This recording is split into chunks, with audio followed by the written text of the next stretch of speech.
Welcome to Nasdaq Trade Talks. I'm your host, Jill Malandrino, Global Markets Reporter at Nasdaq. We'll be coming to you live throughout the day from the Employing U.S. Veterans Conference, brought to you by the Military Times and Vets Indexes.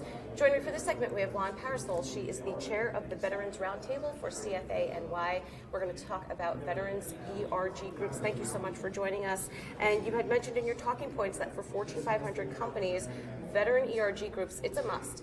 Right, absolutely. It's a must because it allows veterans to engage with the corporate culture, to reach out to other employee resource groups, to network, and to help with their retention rate. Because when veterans are invested in their company, in their bottom line, in their mission, they're more productive, and certainly is a must with large corporations that are hiring hundreds of veterans. And do you think it's good for veterans once they're in a company like that to interact with the other diversity and inclusion groups, ERG groups? Absolutely, and in the sense where veterans are diverse because they're a general representation of our U.S. population. So if you look at the veterans population is skewing higher and higher in terms of women enlistment.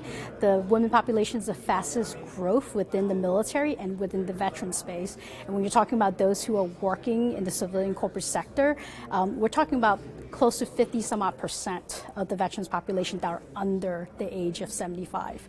So it's a must in the sense where we're very collaborative and it's mission driven. All right, now the Vets ERGs, they host a number of events and holidays and really tried to, not even just in the U.S., but the other global veterans groups as well, to unite service members, because Fortune 500 companies are global, in fact. Absolutely, and it really allows corporations to reach across, bring together these communities, those who have served and sacrificed, and this message is universal. Doesn't matter whether you're in the U.S., the U.K., or other areas, and together, they create this corporate culture. It's about community, it's about volunteerism, it's about giving back.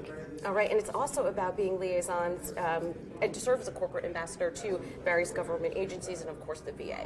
Yes, absolutely. And we've hosted many senior officials, both from the DoD and VA, and veterans are able to tell their story, but it's so much more impactful when you have active duty service members to come in and talk about their experience, what they're doing in the military, to engage with the civilian population. Because of the military-civilian divide, we have less than 1% of the general population who has served. So what better way to allow these veterans ERG groups to incorporate the active duty service member and the veterans community and to educate the broader corporate culture? Yeah, and I can tell you from our standpoint with veterans at Nasdaq, we're not just veterans.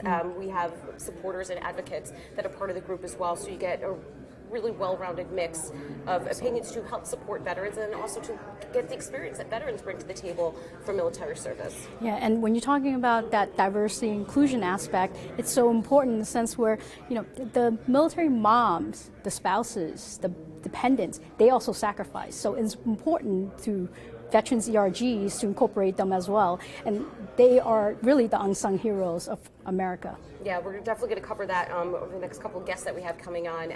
Really looking forward to talking about that because there really is not much light that's shined on them. And they are, military spouses are, I forget who had said it earlier in one of the panels, happy spouse, happy house, right? Because it's not just women that are the spouses anymore. There's a lot of women that are serving and their husbands are in the supportive role as they're actively deployed. So I think it's great that we're making progress not just with veterans, but the entire community that helps to support them. Absolutely, and as a military veteran myself who served in the Navy, I was also a military spouse for a number of years because my husband was in service. And with that said, it is a challenge to help not only manage your family life, but while your spouses deploy overseas, you are really the caretaker for everybody and holding it down the fort. So these are the women and men who have the tremendous capacity to increase the bottom line for corporations, and they put in so much more without the uniform, without the recognition. So it's our time and our job to serve them now. Well, it's also